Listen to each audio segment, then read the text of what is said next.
Tov, Erev Tov לכולם, Chodesh Tov. Pour la réfoua chez les mains de Avraham Ben Gittel, Alors, le papa de notre ami Emmanuel. Alors le cours est pour la réfoua de Eliyahu Ben Avraham Ben Gittel. Avraham Ben Gittel. Évidemment, notre étude elle est pour la réussite de tous nos soldats. Amen ve Amen. La victoire totale, pleine et entière de Tzivot Hashem, des armées d'Akadosh Baruch Hu. Pour la réfoua de tous les blessés, le retour évidemment à la maison de tous nos otages. Et pas pour l'élévation de l'âme de ceux qui sont tombés, parce que, je l'ai déjà dit cette semaine et je le redis, comme nous l'a enseigné le Rav Shmuel Eliyahu, c'est lui que j'ai entendu le dire le premier, mais en fait ça vient pas de lui. Il ne faut pas dire les Ilou Nishmat quand on parle des soldats qui sont tombés au combat, mais il faut dire l'Ichvod. Pas pour l'élévation de l'âme, puisqu'il n'y a pas à s'élever, puisqu'ils sont à l'endroit le plus élevé possible. Il n'y a pas plus haut. Donc on ne peut pas parler d'élévation de l'âme, mais au contraire, on va parler de l'Ichvodam. L'Ichvodam. Et je pense que c'est important de le rappeler. On va évidemment se concentrer sur la vie dans ce cours. Et je pense que ceux qui sont tombés nous apprennent comment il faut vivre. Nos héros d'Israël ne sont pas des héros quand ils tombent, mais ce sont des héros dans la vie.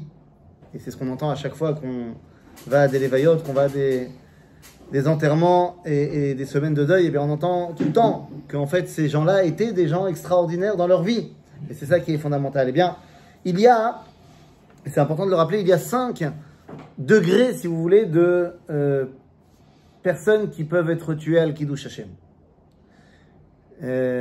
Chez Chazal Amrou, nos sages nous ont dit que Mishe Nerag Al-Kiddush Hashem, En Beria Yechol La'amod Bemechitzato. Celui qui a été tué à Al-Kiddush Hashem, personne ne peut être à son niveau, à côté d'Akadosh Baruch Hu. Alors il y a le premier, c'est un cas où on parle d'un juif, qui se saurait juif, qui ne se saurait pas juif, c'est pas le débat. Il est juif, mais il ne le montre pas. Et il est pris dans une bagarre avec un non-juif, et il se trouve que le non-juif finalement tue le juif. Mais il ne le tue pas parce qu'il est juif, il le tue parce qu'ils se sont battus pour une place de parking, et il l'a tué. Il se trouve que c'est un non-juif qui a tué un juif. La question qui est posée par le Réma, c'est une marloquette qu'on va trouver chez les Rishonim et chez les Acharonim, est-ce que dans un cas comme ça, Nimchalim kol avonotav, puisque quelqu'un qui est tué al Kiddush Hashem, Nimchalim kol avonotav, ses fautes disparaissent complètement. Un cas comme ça, c'est un débat. Certains vont dire oui, Nimchalim kol avonotav, d'autres vont dire non, parce qu'il n'a pas été tué parce que juif. Donc ça, c'est le premier niveau, où il y a une marloquette si il est au niveau du Kisei HaKavod ou pas. Et puis après, il y a celui qui a été tué à Al-Kiddush Hashem parce que juif. Ou déjà, c'est bon, En yoter gavoa mimeno. Il a été tué parce que juif. C'est vrai pour Ilan Halimi, c'est vrai pour Sarah Halimi, c'est vrai pour l'hypercacher. Pardon? C'est une marloquette entre... Ah non, Shulchan Aruch. Shulchan Aruch, c'est une marloquette entre Shulchan Aruch et le Réma, mais c'était déjà une marloquette entre le Rosh, le Tosfot et le Ran. Certains vont dire oui Nimchalim, d'autres l'autre Nimchalim, parce que bon, il se trouve qu'il est juif, mais en fait, là-bas, le texte du Shulchan Aruch, c'est Moumar. C'est un juif qui donc aurait renié son judaïsme. Donc c'est Alachat Kama Vechama, parce que si après il n'est pas, alors ça ne fait qu'avancer. Mais là, dans le deuxième cas, c'est quelqu'un qui a été tué parce que juif. Comme mon ami Yoav Ratab, Hashem Inkom Damo, l'une des victimes de l'hypercacher. Là, il n'y a pas de débat. Il a été tué parce que juif. Donc, déjà, Kisei HaKavod, Kiddush Hashem. Troisième niveau, c'est celui qui a été tué parce que juif et en terre d'Israël. Non seulement parce que juif, mais en plus parce qu'il était en train de réaliser la promesse faite à Abraham, Yitzhak et Yaakov. Comme les personnes qui ont été tuées dans la Messiba, dans le festival qui a eu lieu à Simchat Torah. Tués parce que juifs et parce qu'en Israël. Après, il y a encore un autre niveau, c'est ceux shemasru nafsham al kiddush Hashem.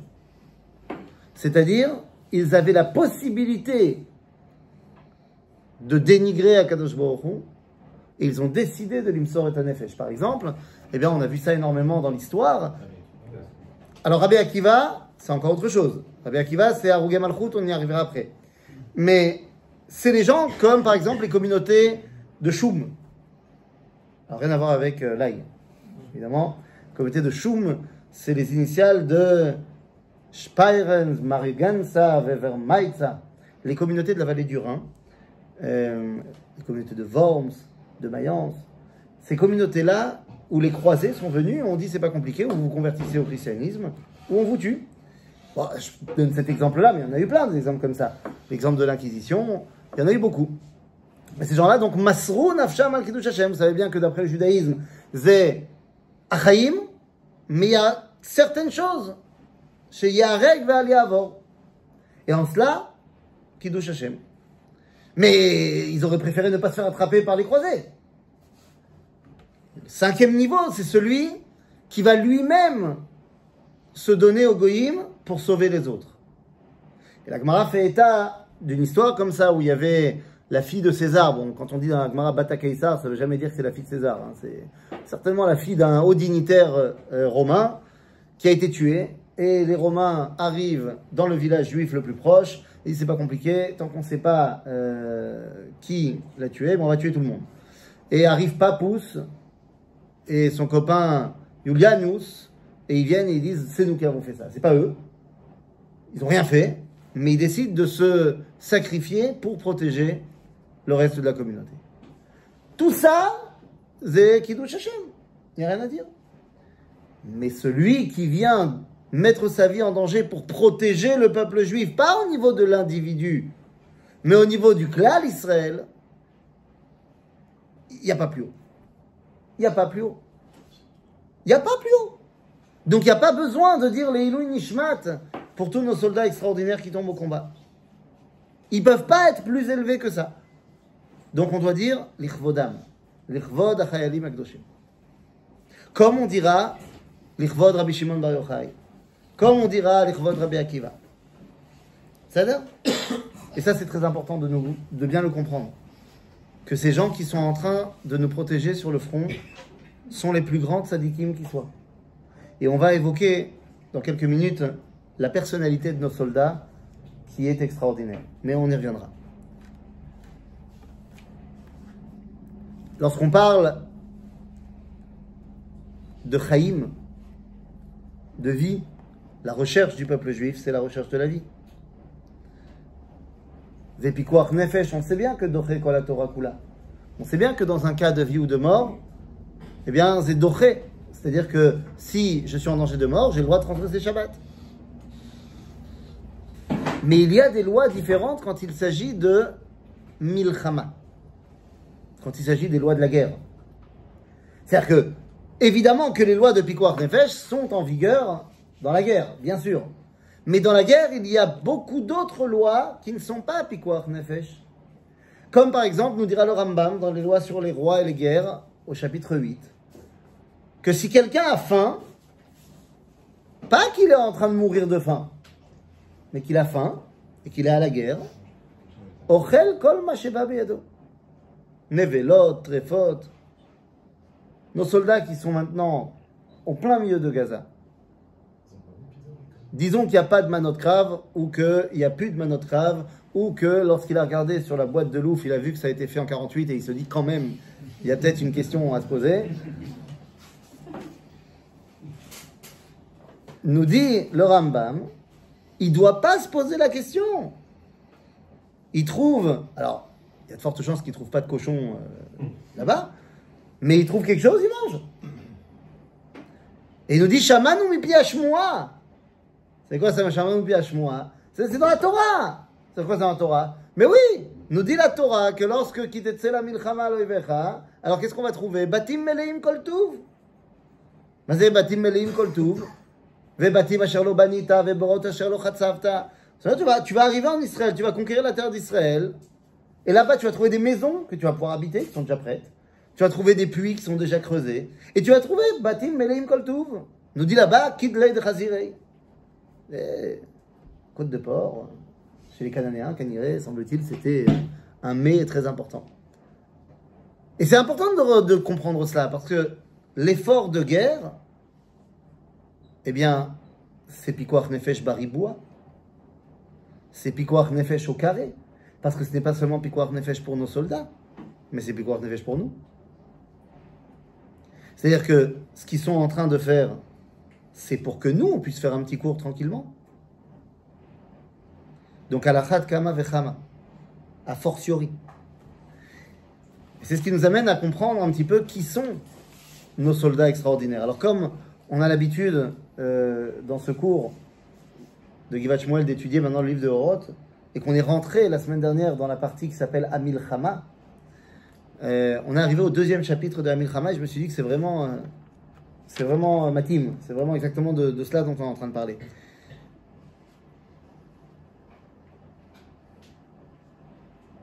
J'ai dit à mes élèves cette semaine, encore une fois, c'est pas moi qui ai inventé ça. J'ai entendu ça du Rav Gottlieb, du Rav Mordechai Gottlieb et du Rav Eliyahu également, mais que ces derniers jours, si vous avez besoin d'une bracha, n'allez pas chercher un rabbin à grande barbe, mais arrêtez le premier soldat que vous voyez dans la rue et demandez-lui une bracha. Parce que leur bracha est beaucoup plus puissante que n'importe quel rabbin. Pourquoi? Parce que Michem, c'est celui qui est prêt à se mettre en danger pour le peuple juif. Il n'y a rien à dire. Mais ça va au-delà. C'est qui nos soldats? On les voit dans les films, et on les voit dans les petits TikTok, et dans les petites vidéos, et on a des trucs incroyables, mais ce qui se passe dans les bases d'Israël, je ne te parle pas seulement des mariages qu'on a eu dans les bases, et des Brit Mila au téléphone, on a vu des scènes absolument incroyables, et je ne veux pas parler du regain de popularité de la danse yéménite dans les bases de Tzahal. Ça, on aurait pu s'en passer, mais El Malasot, tout n'est pas parfait. C'est qui nos soldats? Nous dit le Rav Kook, Anu mistakelim badorot arishonim. Quand on regarde les générations rishonim, c'est-à-dire celles du Tanakh, celles de la Bible, Amesuparim batorah, baneviim ou baktuvim, otam adorot sheayu asukim bamilchama. C'est qui les héros du Tanakh? Les héros de la Bible. Vous en connaissez? C'est qui les héros de la Bible? David. Qui d'autre? Shaoul.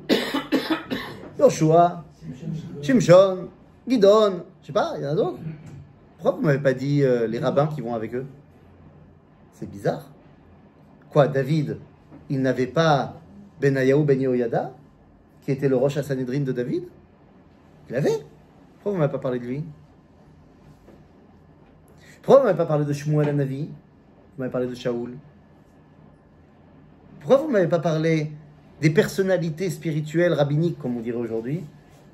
Vous m'avez parlé de ceux qui ont fait la guerre. Oui, mais attendez. Faire la guerre et être rabbin, c'est pas la même chose. Anu mistaklim badorot arishonim. Quand on regarde dans le Tanakh, les gens qui sont mentionnés là-bas, qui faisaient la guerre, vehem hem agdolim shanachnu mistiachasim alehem beyididut ou bigdulat kodesh. Quand on parle du roi David, on parle d'un barbare sanguinaire ou on parle de Neim Zmirot Israël qui a écrit les Tehillim? Quand on parle de Gidon Ben Yoash, Avia Ezri, on parle de simplement un combattant ou on parle de celui qui a tenu tête au Malach qui a dit « Mais enfin, si Akadosh Baruch Hu a sauvé nos ancêtres, qui nous sauve aussi ?» Il est prêt à faire des argumentaires avec les anges. La question est la suivante. Comment vous vous représentez le roi David? Tu dois fermer les yeux, tu le représentes comment? Tu as la photo. Tu vois qui? Tu vois quoi? Un blond. Déjà un roux, si déjà. Vénitien, blond vénitien. Vénitien, très bien. Alors blond vénitien, partons sur du blond vénitien. Séfarade. Séfarade, certainement. Après, l'imaginaire peut aller loin. Hein. Il était certainement tunisien d'ailleurs. Minastam. C'est ce que je te dise. Je vais te dire qu'il était ashkénaze. Il y a plus de chances de trouver des roues chez les Ashkénazim que chez les Tunisiens. Mais on n'est pas à l'abri d'une erreur génétique. Hein. Il y a des mutations, il peut y en avoir partout. Hein. Personnellement, tunisienne. J'ai dit, on n'est pas à l'abri d'une erreur génétique. D'une mutation, quelque chose. X-Men, je ne sais pas. L'image, c'est David contre Goliath. L'idée de David contre Goliath. Donc, le beau gosse, rouquin, tunisien, pas de problème. Il aurait fait son avion d'Allemagne, selon toi? Qui est David? Il vient de Bethléem. Cet homme-là, tu le vois avec une musculature importante, tu le vois avec des beaux yeux verts ou bleus, tu le vois comme étant... Hein, il sait gérer Goliath. Il sait gérer d'ailleurs 18 guerres qu'il a fait. Pourtant c'est bizarre, pourquoi tu ne me dis pas David? Pour moi c'est un vieux monsieur qui a une grande barbe, qui est fatigué de la vie, qui n'arrive plus à se lever de son lit et qui va bientôt mourir. C'est ça aussi David. Quand tu lis le premier chapitre du livre des rois, c'est comme ça qu'on nous présente David. Personne n'arrive à le réchauffer, il est vieux, il n'arrive pas à bouger, même Avishag elle n'arrive pas à le requinquer. Hein? Il avait de jolis servants. Et pourtant ça ne marche pas. Et tu as choisi de me représenter David dans la conscience populaire comme étant le David de ses 30 ans. Bizarre. Bizarre parce que si je fais le même travail avec le rabbi de Lubavitch, pour citer un rabbin connu, tout le monde me le représentera avec la main qui dit bonjour, la barbe blanche, les rides. Personne ne me le représentera quand il prend la Nessiout de Chabad à 52 ans et qu'il a une barbe brune. Pourquoi pas? C'était aussi le rabbi. Pourquoi est-ce que, lorsque ma première fille est venue au monde, j'ai acheté une poussette? Moi, j'y connaissais pas grand-chose. Hein. C'était mon premier bébé, dans un nouveau pays, qu'est-ce qui se passe, que faire? Donc là, la poussette, j'ai été, je ne sais plus dans quel magasin j'avais été, truc, et dit, bon alors qu'est-ce qu'on met dans la poussette? Et la vendeuse, elle nous a proposé plein de, comment ça s'appelle, machin, les images que tu mets tout autour, machin. Ma femme m'a dit, pas besoin.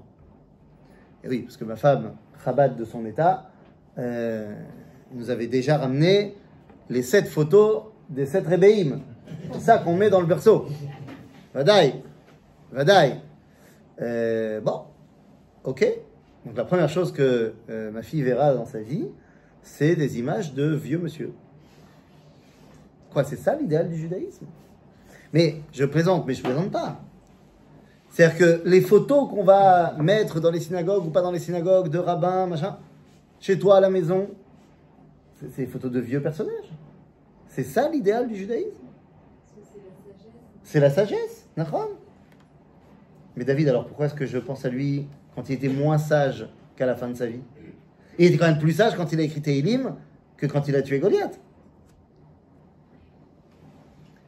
Bagalout, le corps n'a pas joué a cessé de jouer de l'importance. Puisque tout ce qui était s'occuper de ce monde, c'était l'apanage des goïms. Et donc nous sommes recroquevillés dans le Beth Midrash. Nous sommes recroquevillés dans l'étude. Et donc on a créé de nouveaux héros. Et c'est qui les nouveaux héros? C'est les gens les plus intelligents, les plus rachamim, le vieux sage. C'est Rafiki. Pour ne pas le citer. Mais jusqu'à aujourd'hui, tu vas dans une bonne librairie à Mea Shearim qui se respecte, ou à Bnei Brak, ou Todavar, et vous cherchez des Sipourei Yeladim, pas forcément des Sipourim de Tzadikim, mais Stam, invention. Tu vas toujours avoir le même Sipour. Il va y avoir un méchant Cosaque,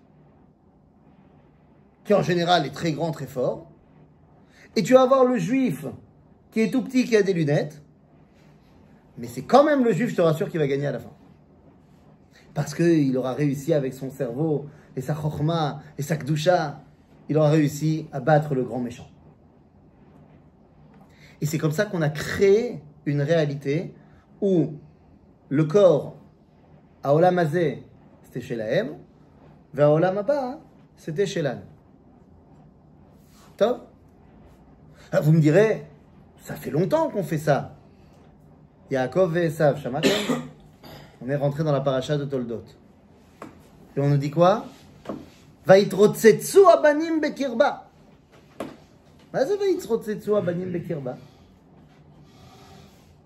Pourquoi les deux ils se disputent dans le ventre de Rivka? Makara. Vous connaissez? Vous savez ce que nous dit Rachid? Quoi? Hein? Synagogue, lui voulait sortir, Avodah Zarah, lui voulait sortir. Donc moi je veux bien, mais à ce moment-là, il n'y a pas besoin de se disputer. Si Yaakov il veut la synagogue et que Esav il veut la Avodah Zarah, Shalom à l'Israël. Enfin, Shalom à l'Israël. Ayum merivim benachalat shnei haolamot omer Rashi. Ils se disputaient les deux mondes. C'est-à-dire que les deux, ils voulaient les deux. Parce qu'on comprend très bien qu'on ne peut pas faire qu'avec l'un ou qu'avec l'autre. L'idéal du judaïsme, c'est d'être capable de dévoiler le Kodesh tout en étant capable de dominer ce monde. Être un grand chacham, c'est pas très compliqué. On n'a pas besoin d'avoir une grande neshama pour être talmid chacham. Il suffit de se donner les moyens. C'est-à-dire, tu te poses et tu étudies la Torah pendant 30 ans. Bah, tu risques de connaître 2-3 choses à la fin. Pas compliqué. Tu veux être un grand général militaire, faut pas non plus avoir une très grande neshama non plus. Tu te donnes les moyens. Tu vas faire un truc de sport, tu vas ensuite aller faire tes classes, tu vas faire trucs, tu vas te donner corps et âme pour l'armée, et tu vas réussir. Ah oui, mais attention, être capable de faire les deux, pour ça, il faut des neshamot extraordinaires. Et donc, nous dit le Rav, Vehem hem agdolim shanu mityachasim elem beididut ou bigdulat kodesh. Inenu mevinim. On comprend. Sheazik anishmati ou ayesod. Tout se joue dans l'essence même de l'âme. Oto ma'amad ha'olam, she'alar bimrusato az, she'ayta ha'milchama kol kach nechutza bo, hu garam le'ofia et ele ha'neshamot.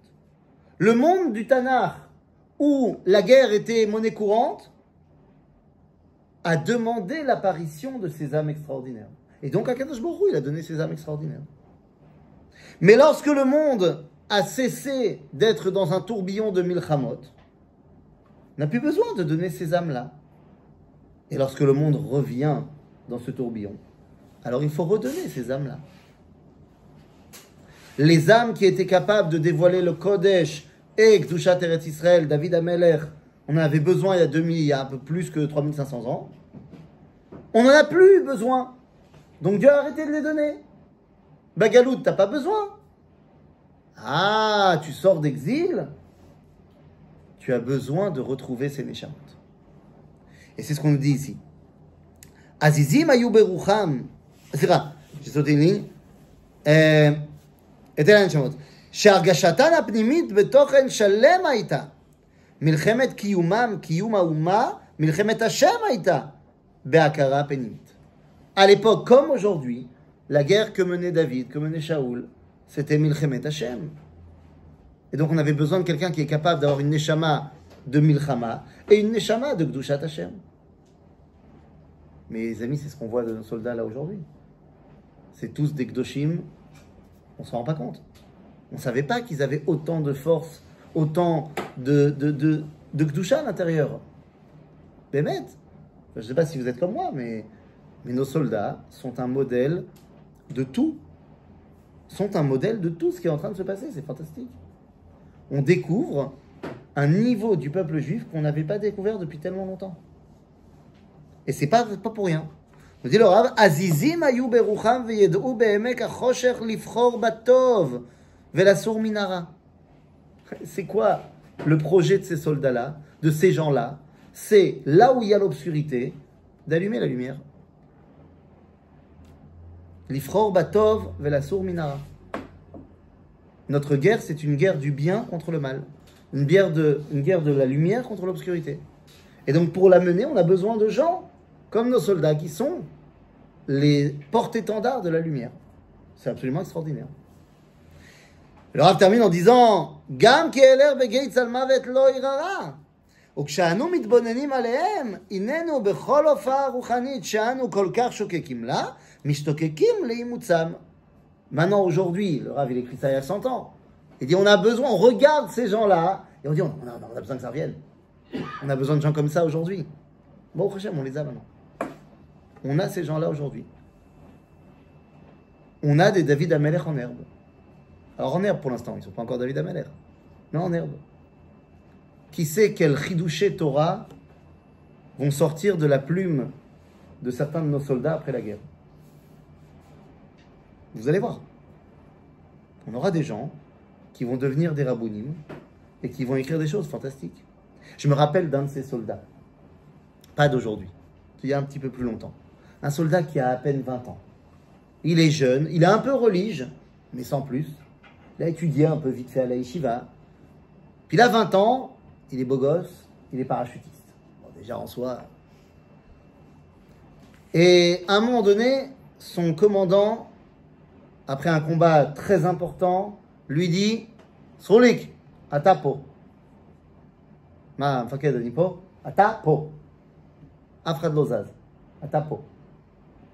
Bon, Sroulik, on lui dit « Tu es là, il n'y a personne qui bouge, tu es là. » Bon, bah Sroulik, il est là.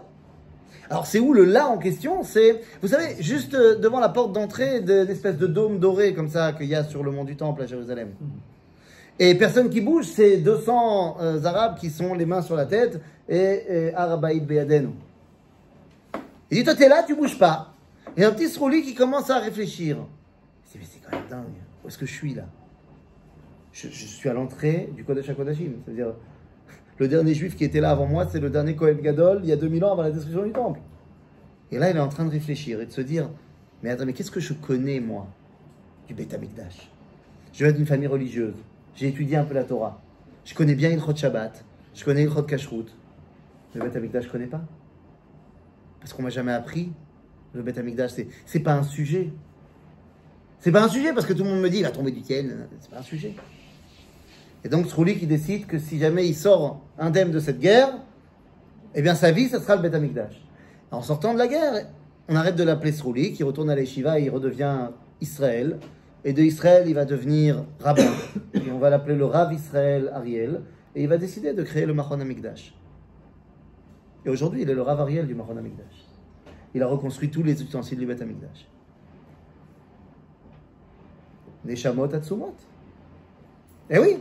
Alors, le Rav termine en disant Inenu bechol hofaatam uchanim ashanu kol kach shokekim la mishtokekim leimutzam lechol hachaim achatu והגבוש האיתן והמוצק ששוכן בקרבם ומתוך תשוקה זו כוחנו הרוחני מתאמץ. C'est en se rattachant à ces gens-là que notre force se décuple. On nous parle souvent en ce moment de Orech Ruach. Il faut être capable de tenir la distance. Mais comment on tient la distance? Comment on fait pour aller Kadima? Et n'y voyez pas de politique dans cette histoire-là, c'est il y a longtemps. Hein. C'est un mot qui est redevenu normal. Comment on fait pour avancer Kadima? Eh bien, on puise nos réserves Mikedem. Vous avez fait attention à ce mot-là qui veut dire les deux inverses. Kedem, c'est en arrière. Kadima, c'est en avant. Si tu veux avoir le Orech Ruach pour aller Kadima, tu vas puiser très très loin ce qu'il y a derrière. Ça va te donner les 3000 ans en arrière pour encore 3000 ans en avant. Donc on est bien, on est large. Le Rav termine en disant Vekoach gvuratenu mitaden ואותם הנשמות החזקות חוזרות לחיות בנו כימי עולם. Ces âmes reviennent aujourd'hui כימי עולם. C'est ce qu'avait dit le plus grand Tunisien de l'histoire de l'humanité. Quel a été le plus grand Tunisien de l'histoire de l'humanité? Enfin, c'est mon avis personnel, mais après on verra. Alors, Yesh Omrim Boujna. Et Yesh Omrim, pour moi, le Rav Meir Yehuda Getz. Rav Meir Yehuda Getz, qui était le Rav du Kotel, qui était le Rosh Yeshivat HaMekoubalim Betel. Autant dire qu'il connaissait 2-3 trucs dans la Torah. Bien, le Rav Getz, quand on lui a demandé, mais c'est quoi ces Neshamot extraordinaires dont on parle? Et vous savez, il y a le Mahamar dans la Gemara, dans Masechet Ta'anit, que Dieu a prêté serment qu'il ne reviendrait pas dans la Jérusalem d'en haut, tant qu'il ne reviendrait pas dans la Jérusalem d'en bas. Il dit, c'est quoi la Jérusalem d'en bas? C'est Yerushalayim. C'est le Kotel, les restaurants, le tramway, tout ça, c'est à Jérusalem d'en bas. Mais Jérusalem d'en haut, c'est le sac avec les Neshamot qui sont propices à dévoiler ça. Et donc nous dit le Rav Getz, jusqu'à la guerre des 6 jours, Dieu il n'a pas redonné ses Neshamot. Mais à partir du moment où Israël est revenu dans la Jérusalem d'en bas, alors on a besoin de ces Neshamot. On a besoin de ces Neshamot également parce que il faut qu'on arrive à comprendre, et semble-t-il qu'il n'y a qu'eux qui peuvent nous aider à comprendre ça, il faut qu'on arrive à comprendre pourquoi on dit tous les jours Elohé Avraham, Elohé Yitzhak, ve Elohé Yaakov. Je pose une question fondamentale. Pourquoi on ne dit pas Elohé Avraham, Yitzhak, ve Yaakov? Pourquoi est-ce que dans la tefila, on va dire Elohé Avraham, virgule, Elohé Yitzhak, virgule, ve Elohé Yaakov? La tchouva est des pshuta en fait. La question est une évidence totale. La réponse également. Parce que si toi tu es journaliste et que tu viens interviewer Monsieur Avraham de nom de famille Avinu et que tu lui demandes de te parler un petit peu de son Dieu, il va te faire une description et tu vas noter. Tu diras merci beaucoup et ensuite tu iras chez Avinu Aben, Yitzhak. Tu vas lui demander de te parler un peu de son Dieu, il va te raconter et tu vas voir que c'est pas du tout le même. Et tu vas aller chez le petit-fils, c'est pas du tout le même non plus. Parce qu'il y a 3 rôles différents dans le dévoilement divin. Il y a le rôle de celui qui se dévoile à Abraham, et c'est la notion de l'universalisme du judaïsme. Ve'nivrechu becha kol mishpechot ha'adam. L'universalité du message d'Israël. C'est Elohé Abraham. Et quel est le danger de Elohé Abraham? Le danger de l'universalisme, c'est le danger que nous avons nous-mêmes adopté pendant des années jusqu'au 7 octobre. À savoir, un petit peu de cosmopolitisme. À force de penser qu'on a un message pour tout le monde, on est un petit peu devenu comme tout le monde. Et on a un petit peu oublié d'être nous. Le danger de l'universalisme d'Abraham, c'est de te dire, bon bah finalement, puisque je dois parler à tout le monde, autant que je m'habille comme tout le monde, que je parle comme tout le monde. Je vais quand même pas dire sur la tribune de l'ONU que je suis en Eretz Israël parce que Dieu me l'a donné. Je vais quand même pas citer Rachi à l'ONU. Maximum, je mettrai une kippa à la fin de mon discours pour citer un verset de Isaïe que personne ne comprend. Qui dit qu'on fera la paix. Mais c'est la limite. Je vais quand même pas venir Beshem Hashem. Alors c'est pour ça qu'on a aussi Elohé Yitzhak. Ah, Elohé Yitzhak, c'est autre chose. Yitzhak, c'est celui à qui on dit, lorsqu'il arrive à Gaza, lorsqu'il arrive au Gush Katif, et qui demande, est-ce que j'ai le droit d'aller faire un tioul dans le Sinaï? On lui dit, non. Shron ba'aretzaï. Toi, tu descends pas, tu sors pas de la terre d'Israël. Toi, tu es celui qui doit cristalliser le message d'Israël en passant par et uniquement par la terre d'Israël. Oui, message universel, bien sûr. Mais pour qu'il puisse avoir un véritable message du peuple juif, il faut que tu aies un ancrage. Donc Yitzhak, tu restes en Eretz Israël. Bon, bah, très bien. Mais le risque de Elohé Yitzhak, c'est que si jamais je ne suis plus en Eretz Israël, alors je n'existe plus. Et c'est pour ça qu'on a Elohé Yaakov. Ou Yaakov, c'est quoi? C'est celui à qui Dieu va dire, ne t'inquiète pas. Tu vas partir en exil, certes, mais je te garderai jusqu'à ce que tu reviennes à la maison de ton père. Tu seras capable de survivre à l'exil. Bon, d'accord. Donc Elohé Avraham, Elohé Yitzhak, Elohé Yaakov. Quel est le danger de Elohé Yaakov? Restez là-bas. Puisque je peux survivre en exil, autant rester. Ah. Donc c'est pour ça que tu continues et tu dis à elle, à Gadol, à Gibor, va à Nora. Vas-y. À elle, à Gadol, à Gibor, va à Nora. Comme s'il y en avait un pour les 3. Pour Avraham, Yitzhak et Yaakov. Mazé. Vous savez qu'il y a... On n'a pas le droit de changer le texte. Particulièrement pas le texte de la Hamida. Le texte de la Hamida, il a été écrit par qui? Par Anshek Knesset Agdola, pas Stam Chachamim. Anshek Knesset Agdola ou Mitocham, les 83 derniers prophètes. Ah, c'est pas rien. C'est pour ça qu'on n'a pas le droit de changer le texte. Très bien. Sauf que la Gemara fait état dans Brachot d'un chazan extrêmement émérite qui prend le lead de la synagogue et qui dit dans cette fila Agadol, Agibor, Vanora, Vayafe, Vadir, Vatopkul, Vagénial, Vejletif. Et il rajoute 17 adjectifs à Dieu. C'était dans la synagogue de Rabbi Eliezer. Et Rabbi Eliezer lui dit Feo, Siamta le Shabeach et Elohecha. Et le mec il a dit oui. Rabbi Eliezer lui répond Racha. Ma Racha. Au lieu de 3, j'en ai dit 17. Kiloma. Mais mi yemalel gevorot Hashem yashmi'a kol teilato. Si tu as dit 17, et pourquoi pas le 18? Quoi, Dieu se limite aux 17 adjectifs que tu as donnés? Mais il y en a 3. Oui, mais non, les 3 qu'on dit, pourquoi on se permet de les dire? Parce qu'on n'a pas le droit de définir Dieu. Pourquoi on se permet de dire à El Agadol, Agibor, Vanora?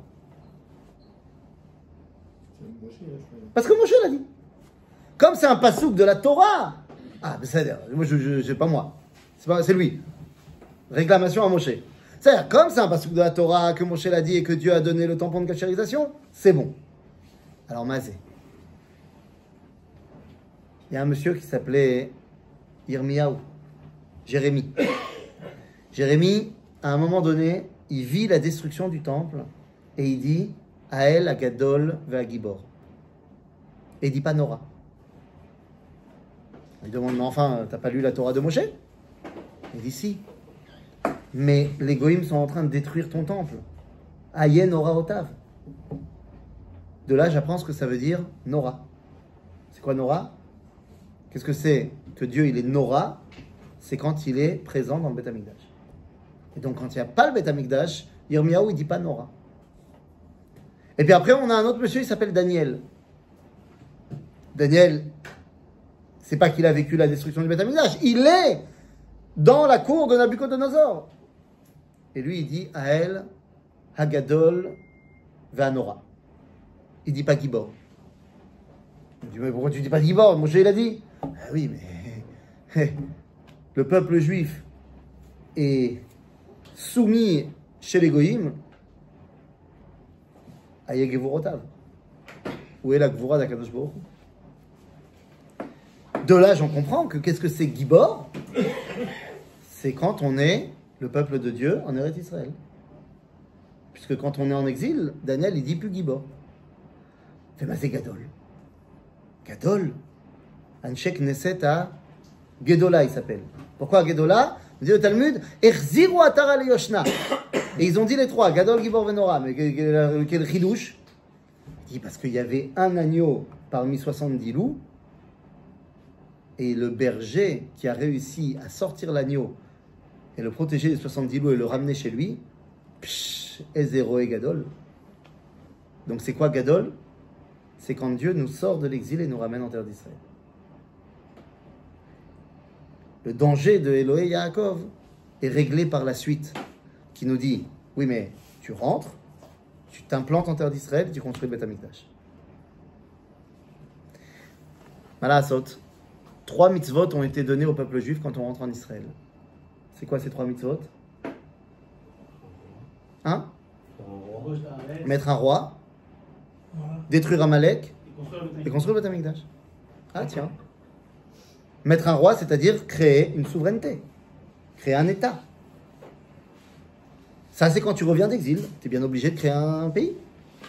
Détruire Amalek, c'est ceux qui t'empêchent de t'implanter en terre d'Israël, qui veulent faire le mal là où il y a le bien, qui veulent mettre l'obscurité dans la terre de la lumière.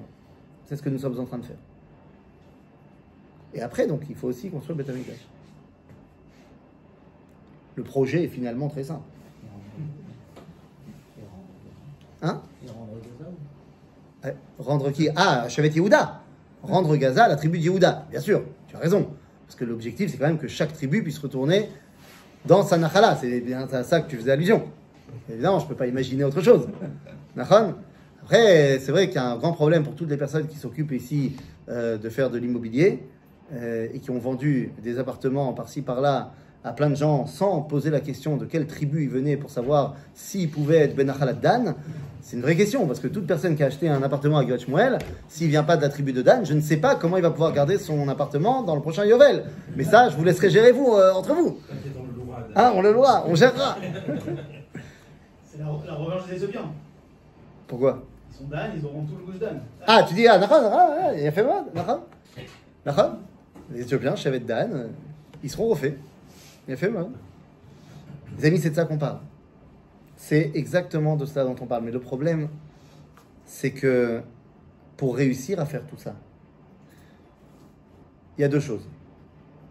La première, on n'a pas le droit d'oublier que l'idéal n'est pas Abraham, ni Yitzhak, ni Yaakov.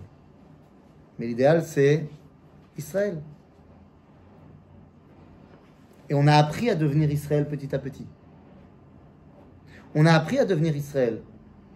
Mais vous savez que la première version d'Israël ne s'appelait pas Israël. Quel a été le premier nom d'Israël? Alors Yaakov, c'est pas Israël. Yaakov, c'est Yaakov. La première version d'Israël, le Israël 1.0. Parce que Israël, c'est déjà 2.0. Yeshurun, c'est 3.0. Mais quelle est la première version d'Israël? La première version d'Israël, on la lit ce Shabbat, les amis. On la lit ce Shabbat, et moi, je suis un adepte, alors c'est peut-être une erreur de ma part, mais moi, je pense que ce qui a marqué dans la Torah, c'est Emet. Tout le monde n'est pas obligé d'être d'accord avec moi, mais moi, je pense que c'est vrai.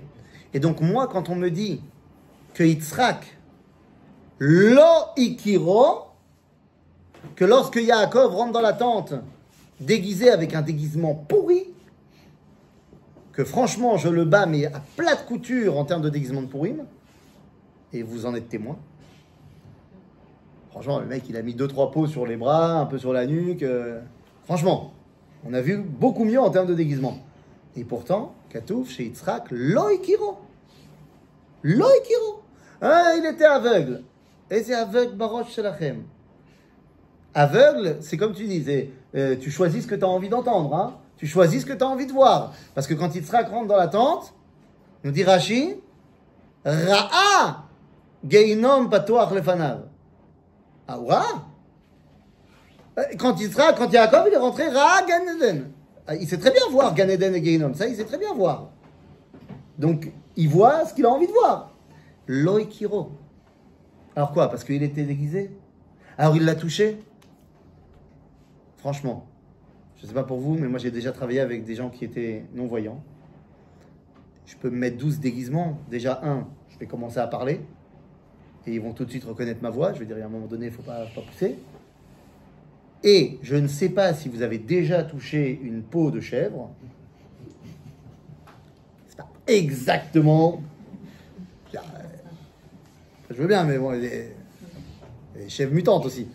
C'est comme les Tunisiens roux, on ne sait jamais. Velo ikiro. Et il dit à ce moment-là une phrase qui n'est pas une phrase, qui est la définition de celui qui est dans la tente. Parce que vient de rentrer dans la tente un personnage nouveau qui n'est pas Yaakov. Vient de rentrer dans la tente un personnage qui s'appelle Akol Kol Yaakov Vayadaim Yede Esav. C'est son nom au mec. Il s'appelle la voix et la voix de Yaakov et les mains sont les mains de Esav. C'est une nouvelle identité. Yaakov, il n'est pas capable de faire ça. Esav, il n'est pas capable de parler Beshem Hashem. Là, on a quelqu'un qui parle Beshem Hashem et en même temps qui est en train d'assécher les marécages. Mais c'est pas possible. Plus tard, ce personnage deviendra Israël. Et donc, c'est fondamental pour nous de ne pas oublier qui on est. Parce que celui qui peut réussir tout ce qu'on a dit depuis tout à l'heure, c'est bel et bien Israël. Celui qui est capable d'avoir les mains de Esav, mamash, sans aucune retenue. Parce que quand il faut faire le travail, il faut faire le travail. Mais sans jamais oublier que la voix est la voix de Yaakov. On avait déjà parlé au tout début de la guerre, on avait fait une petite étude à ce niveau-là, où le Rav Kook répond dans un autre texte où le Rav Moshe Zaydel lui a posé la question, comment est-ce possible que les guerres qui sont mentionnées dans la Torah, comme étant des guerres de mitzvah, sont si violentes? On trouve ça dans Igrot Reya. Et le Rav Kook répond, parce que vraiment, les guerres de la Torah, c'est pas la Convention de Genève. Imaginez-vous la guerre de Midian, c'est terrible. Après la victoire, on a fait des prisonniers. Moshe nous dit, il faut tuer tout le monde dans le camp des prisonniers. Nos amis de la propagande du Hamas se seraient fait une joie. Dit le Rav Kook. Hein? Et même le kibouch. Mais le kibouch, c'est encore autre chose. Parce que le kibouch, on va te dire, d'abord, tu dois leur proposer la paix. Tu dois leur proposer la paix. D'abord, attaquer les shalom. Alors c'est quoi shalom? C'est pas l'autorité palestinienne. Khalila. Shalom, c'est, écoutez les gars, on arrive. C'est nous maintenant qui allons être les patrons. Point, il n'y a même pas de discussion. Vous pouvez rester en tant que minorité et sans être citoyen du pays, mais vous aurez droit à tous les droits de l'individu. Comme un Français qui habiterait aux États-Unis. Voilà, tu ne peux pas participer à la vie politique, tu ne peux pas voter, tu ne peux pas peser dans le game de ce qui se passe ici, mais d'un autre côté, tu peux vivre très bien, tu jouis de tous les plaisirs de ce qu'il y a ici, de toutes les avancées technologiques, tu peux même créer plein de choses et devenir un mec avec un influenceur, tu peux ouvrir un compte YouTube, fais-toi plaisir. Pas de problème. Ok? Donc s'il accepte, Kol Tov, c'est ce qu'ont fait les Givonim. Ils ont dit on reste là. Après, deuxième option, si tu veux pas, on doit leur proposer de partir. Ça veut dire quoi partir? Un couloir humanitaire pour pouvoir partir de la terre d'Israël. Et on vous aide. Et c'est ce que va faire le Girgashi. Et il va s'en sortir super bien puisque c'est lui le fameux premier roux tunisien. Le Girgashi va partir et va arriver à Afriki. Afriki, c'est Tunis. Et ils vont créer l'empire de Carthage. C'est les Cananéens. Ok? Ils veulent pas faire la paix. Ils veulent pas partir. On fait la guerre. Mais cette dimension de paix, de proposer la paix et de proposer de partir, c'est également vrai pour Milchemet Amalek. C'est-à-dire que même Amalek, on dit non, il faut tous aider. Non! S'ils veulent partir, ils veulent partir. S'ils veulent faire la paix, ils veulent faire la paix. C'est-à-dire? Donc nous dit le Rav Kook par rapport à cette question de pourquoi c'est tellement violent, il dit parce que tu peux pas, à une époque où nos voisins étaient des loups assoiffés de sang, tu peux pas, toi, être un agneau, tu peux pas non plus être un loup assoiffé de sang.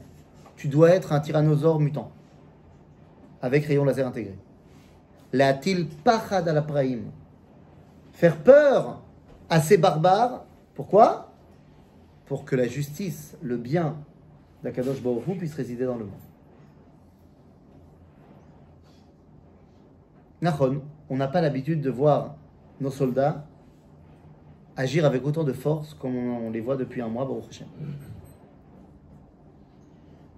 Mais tout ça, c'est pour amener à un monde, pas que nous ici, à un monde qui sera un monde du bien, de la lumière, et un monde aussi qui saura qui est autour. Nous sommes Rosh Chodesh Kislev. Rosh Chodesh Kislev, vous savez que le Sefer Yetzira, on n'étudie pas la Kabbalah ici, mais le Sefer Yetzira, on nous explique qu'il y a à chaque mois une lettre qui lui est particulière. Et nous explique Rabbi Tzadok HaKohen de Lublin dans le Drush Gimel, dans le troisième Drush sur Rosh Chodesh Kislev, que la lettre du mois de Kislev, c'est la lettre Samer. Et qu'est-ce qu'elle a de particulier, cette lettre Samer?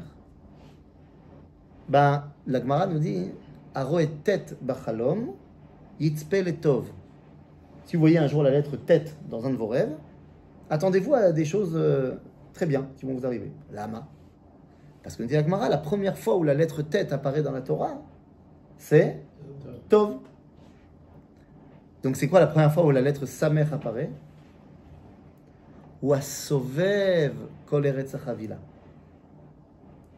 C'est-à-dire que la lettre Samer, d'ailleurs comme elle est écrite, c'est une dimension de Sovev. Ou alors en hébreu, Zemakif. Ou alors dans le langage de la Kabbalah, c'est ce qu'on appelle Or Makif.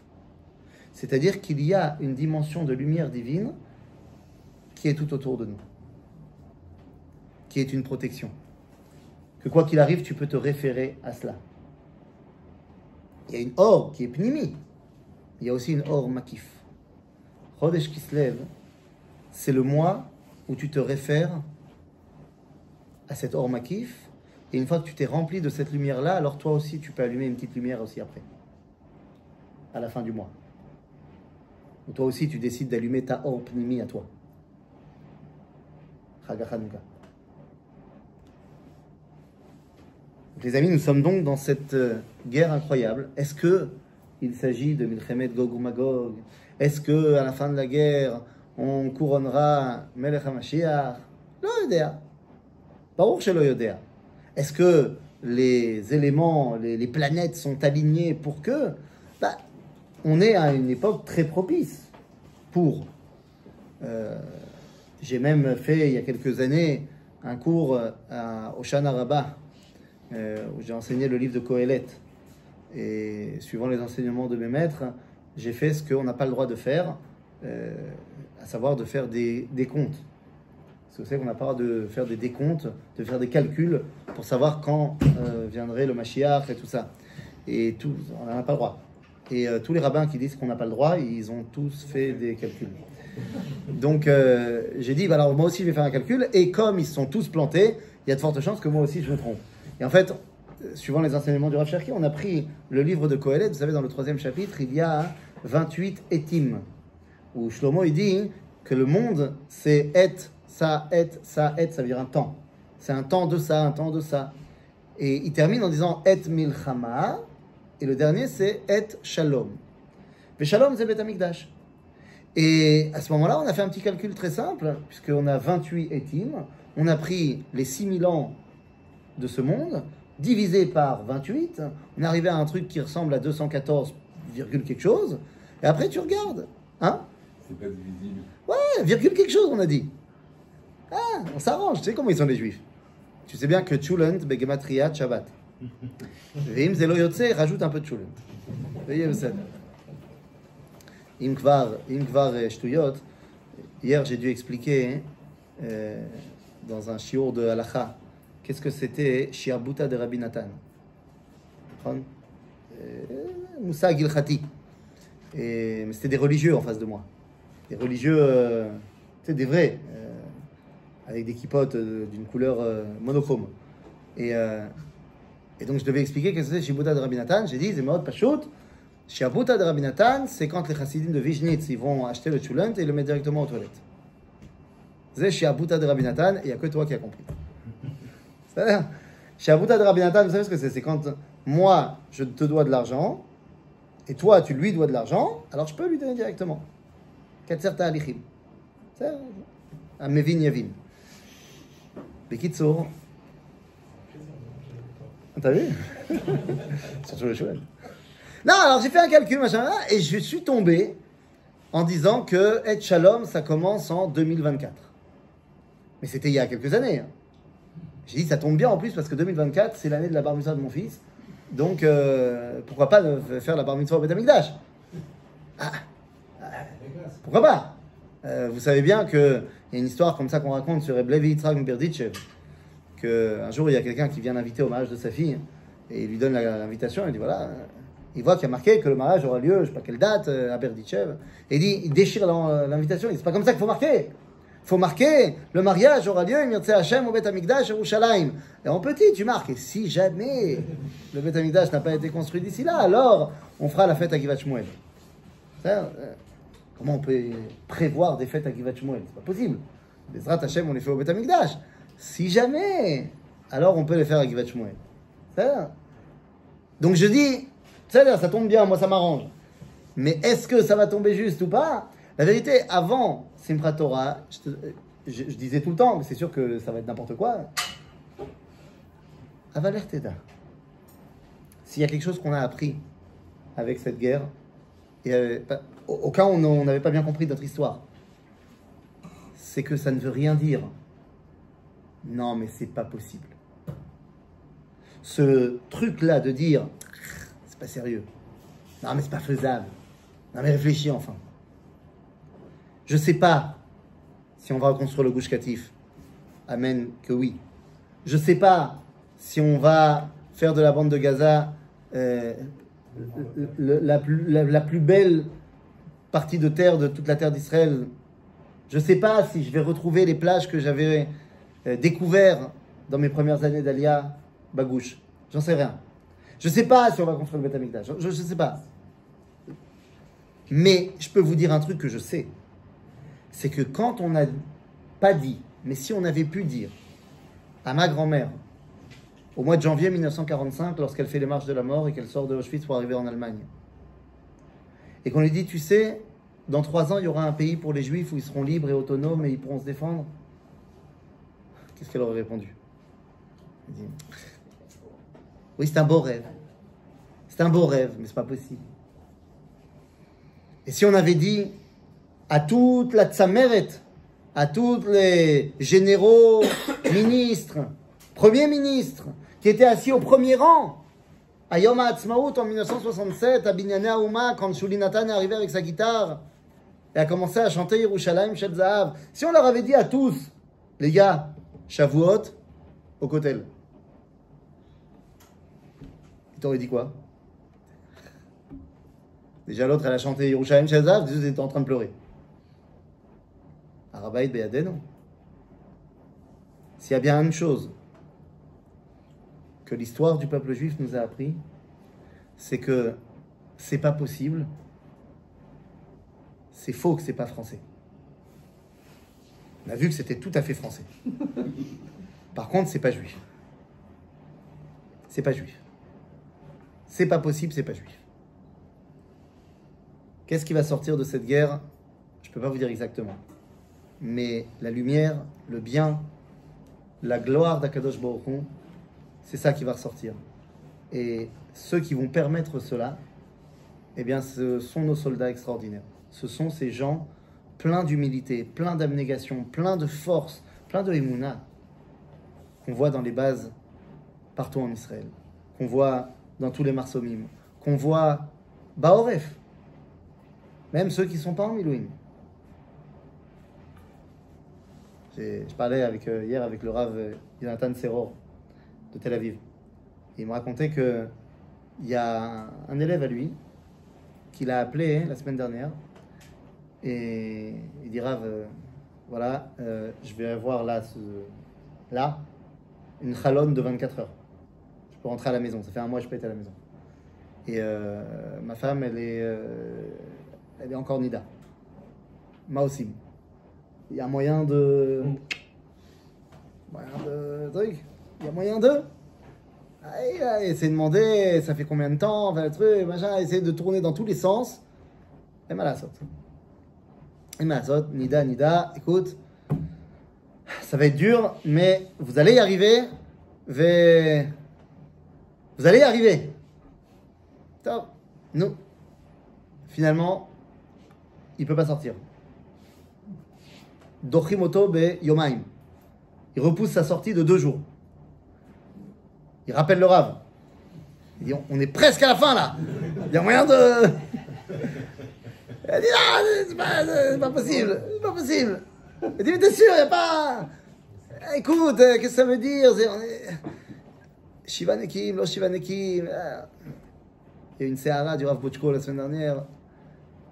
Il a dit, c'est pas possible. Dans ce cas-là, c'est pas possible. Mais il a dit, mais vous allez arriver. Et sachez que vous allez vous retrouver et vous allez pas vous toucher. Et c'est grâce à vous qu'on va gagner la guerre. C'est grâce à vous. Grâce à ça, on va gagner la guerre. C'est sûr, c'est sûr. Akadosh Baruch Hu, il va voir ça. Il va dire, c'est fantastique. Mes enfants, ils sont fantastiques. On va gagner la guerre. Il sort de la base. Un peu Hatzouv. L'Omar et Tahemet. Il arrive à peine à l'endroit où il peut prendre un bus. Qu'on le rappelle, on lui dit non, finalement tu reviens. Et il repartira finalement le lendemain, et il arrivera à la maison au moment où elle sort du mikvé. Nous. Et on a des gens qui sont prêts à faire un Kiddush Hashem extraordinaire, mais pas justement en donnant leur vie. Ils sont prêts à donner leur vie. Mais ils sont prêts à les Kadesh, et Takadosh Baruch Hu B'chaim. Et c'est ça qu'on a pu voir durant tout ce mois presque et demi, où Am Israël il est en train de montrer la force qu'il a dans sa vie et comment il dévoile la Kadosh Baruch Hu dans sa vie par l'unité du peuple juif retrouvé, par une morale juive véritable et pas une morale chrétienne complètement absurde. Et on ne peut que souhaiter que ces Neshamot extraordinaires dont le Rav Kook nous a parlé ici soient celles qui vont guider le peuple juif. On est tous conscients que nos dirigeants ne dirigent plus rien. Et on est prêt à avoir une nouvelle génération qui vient et qui va prendre le lead, la direction du peuple juif pour nous amener vers la troisième étape, le Israël 3.0. Vaï bi-shurun melech beitasef raché am yachad shivte Israël. Erev Tov, les Koulam. Je sais pas, maintenant il paraît qu'il y a des questions, je sais pas comment ça marche. C'est ça qu'il a dit. Donc voilà, moi j'ai fini. Si vous avez des questions sur ça, sur autre chose, ou pas. Juste une petite remarque, moi. Ouais. Concernant les Shabbat, on a parlé beaucoup de David Ameler. Ça m'a rappelé un rachis sur Abraham Avinu. Quand il est revenu justement, quand il est cherché son Sechatoufim, il est cherché Lot, c'est qu'il est revenu et qu'il a rencontré Malkitzedek. Alors Malkitzedek, il y a un rachis qui amène un midrash et qui dit qu'à ce moment-là, toutes les nations les ont. Vous voulez le faire roi? Ils l'ont fait passer en roi et dit les Melechot et Abraham Alehem, les Nassi Elohim, ou le Katzin. Donc il y a la double dimension. D'un côté, il est Katzin et d'un côté, il est Nassi Et Elohim. qu'est-ce qu'il a fait Abraham? Il a refusé. Ah bon, il a refusé? Badaï. Il n'a pas voulu prendre ce rôle-là. C'est dommage. Imagine ce que ce serait passé si c'était maintenant Abraham qui gérait la morale de cette région du monde. Il l'a pas fait. Ah, c'est à nous de le faire maintenant. Hein? Top? Chazak ou Baruch?